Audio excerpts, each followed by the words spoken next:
Morning students, I am your science teacher Sushmita Roy. Welcome to your online science class once again. Today we will start a new chapter, our environment. So let's start this chapter. Everything that surround us forms our environment. हम अपने आसपास जो कुछ भी देखते हैं, plants, animals, वो सभी क्या है? हमारा एनवायरनमेंट है। जो एयर हम ब्रीथ करते हैं, जो वाटर हम यूज़ करते हैं, जो लैंड है, वो सब कुछ क्या है? हमारे एनवायरनमेंट का ही पार्ट है। कुछ सालों से साइंटिस्ट ने रिसर्च में ये पाया है कि ह्यूमन एक्टिविटीज़ की वजह से हमारे एनवायरनमेंट को बहुत ज़्यादा नुकसान पहुंच रहा है और हमारे एनवायरनमेंट में बहुत सारी प्रॉब्लम्स क्रिएट हो रही हैं, जिसकी वजह से प्लांट्स को, एनिमल्स को, इवन ह्यूमंस को भी डेंजर हो सकता है। आज हम जानेंगे ग्रीन हाउस के बारे में। What is a green house students?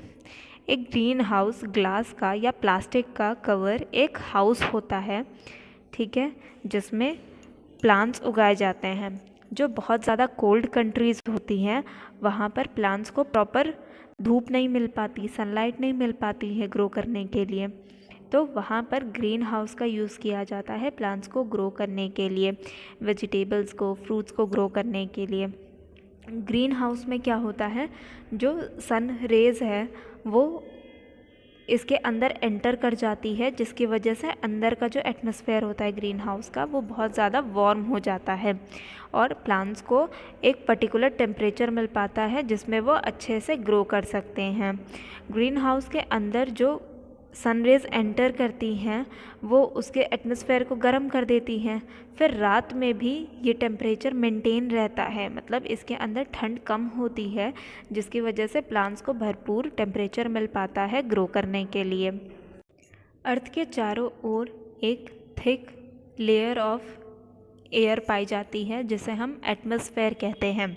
हमारा एटमॉस्फेयर कई गैसेस के मिक्सचर से तैयार होता है। जो सन है वो अर्थ से कहीं ज़्यादा गर्म होता है, तो सन की रेज़ ट्रैवल करके अर्थ के एटमॉस्फेयर को क्रॉस करके अर्थ तक पहुंचती हैं और अर्थ के सरफेस को वार्म करती हैं, यानी गर्म करती हैं। उसके बाद जब एटमॉस्फेयर गर्म हो जाता है, अर्थ की सरफेस गर्म हो जाता है, रात के टाइम ये फिर से जो अर्थ की सरफेस है वो हीट रिलीज़ करती है। ये हीट रिलीज़ होकर फिर से एटमॉस्फेयर में जाने की कोशिश करती है, तो एटमॉस्फेयर में प्रेजेंट गैसेस उस हीट का कुछ पोर्शन कैप्चर कर लेती हैं, ट्रैप कर लेती हैं, जिसकी वजह से अर्थ का टेम्परेचर मेंटेन रहता है और अर्थ बहुत ज़्यादा ठंडा नहीं हो पाता है। इस फिनोमेना को या इस प्रोसेस को ही हम ग्रीन हाउस इफ़ेक्ट कहते हैं। ग्रीन हाउस इफ़ेक्ट में क्या होता है स्टूडेंट? सन की रेज़ की वजह से अर्थ का एटमॉस्फेयर और अर्थ की सरफेस गर्म होती है, फिर जब अर्थ दोबारा हीट को रिलीज़ करती है तो एटमॉस्फेयर में प्रेजेंट गैसेस उस हीट का कुछ पोर्शन ट्रैप कर लेती हैं, जिसकी वजह से अर्थ का टेम्परेचर मेंटेन रहता है। इसे ही हम ग्रीन हाउस इफ़ेक्ट कहते हैं।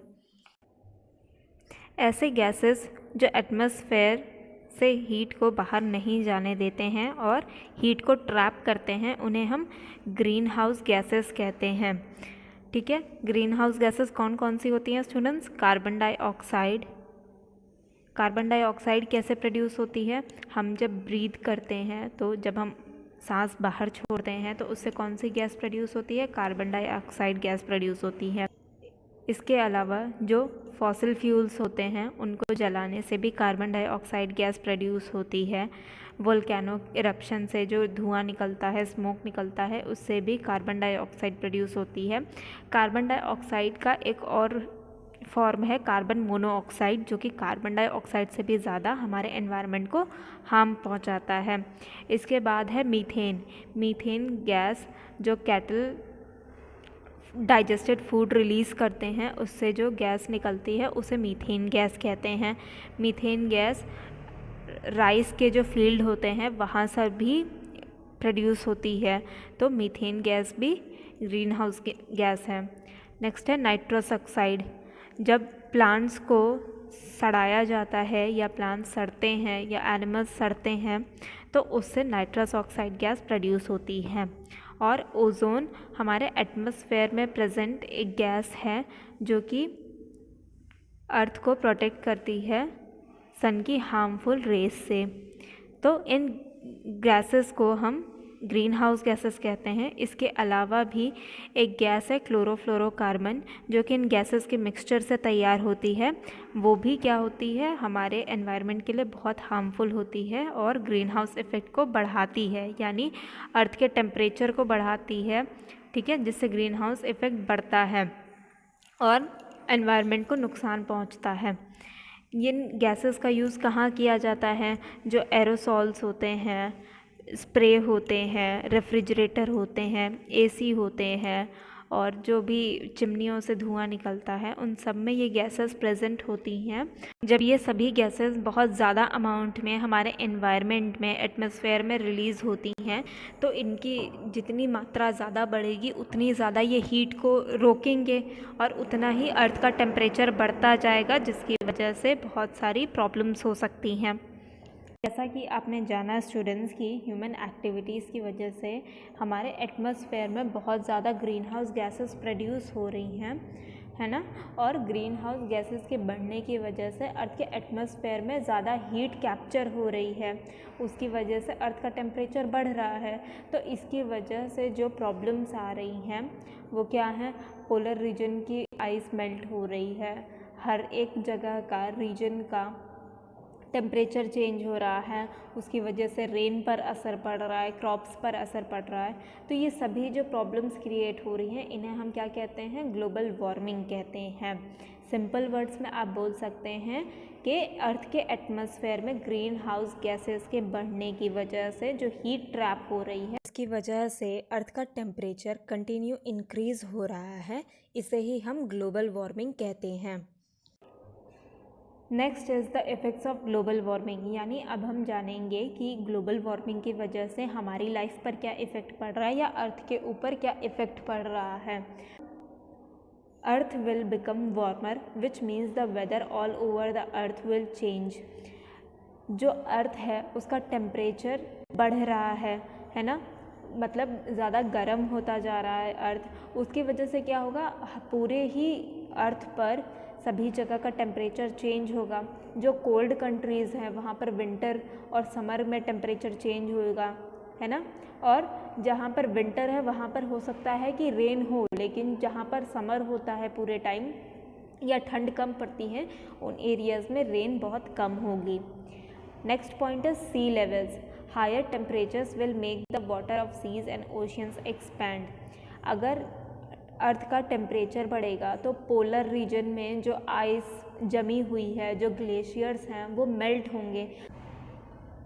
मेल्ट होने के बाद वो पानी हमारे सी और ओशियन में इंक्रीज़ होगा, जिसकी वजह से जो कोस्टल एरिया है यानी समुद्र के किनारे बसे हुए सिटीज़ हैं वहाँ पर लाइफ में डेंजर आ सकता है। Next is farming. The changes in the weather will affect the types of crops grown in different parts of the world. आपको पता है स्टूडेंट्स की फार्मिंग सीज़न के अकॉर्डिंग की जाती है। विंटर क्रॉप्स अलग होती हैं, समर क्रॉप्स अलग होती हैं।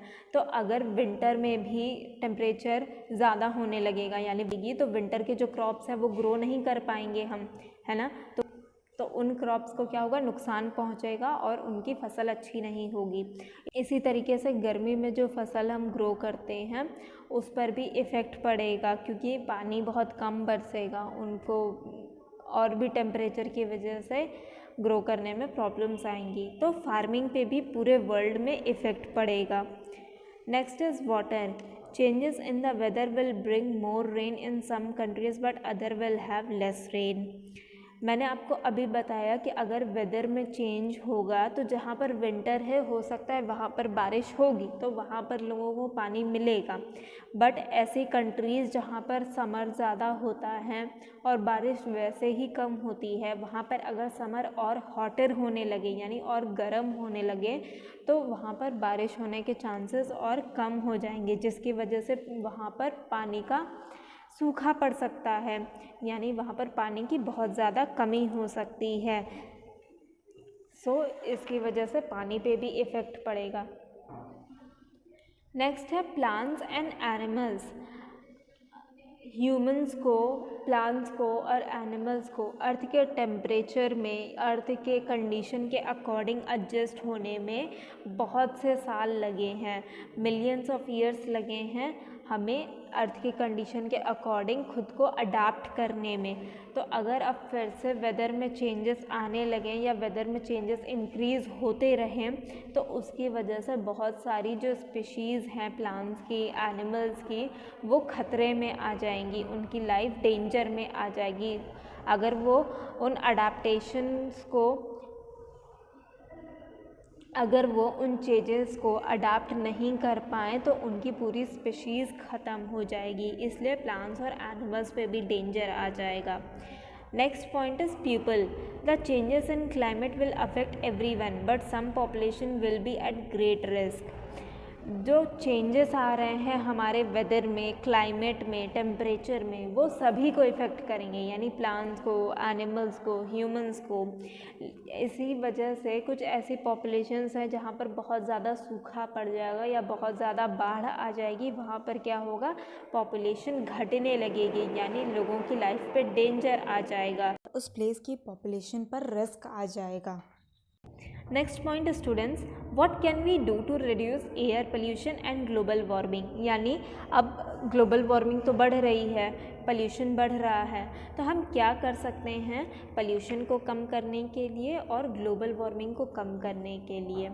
First point is use of public transport instead of individual vehicles.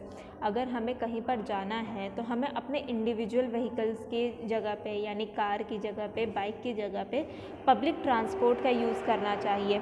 इससे क्या होगा, इससे व्हीकल्स का नंबर घटेगा और उनसे जो स्मोक निकलता है, जो हार्मफुल गैसेस निकलती हैं, वो भी रिड्यूस होंगी, तो इससे ग्लोबल वार्मिंग पर बहुत ज़्यादा इफ़ेक्ट पड़ेगा और वो रिड्यूस होगी।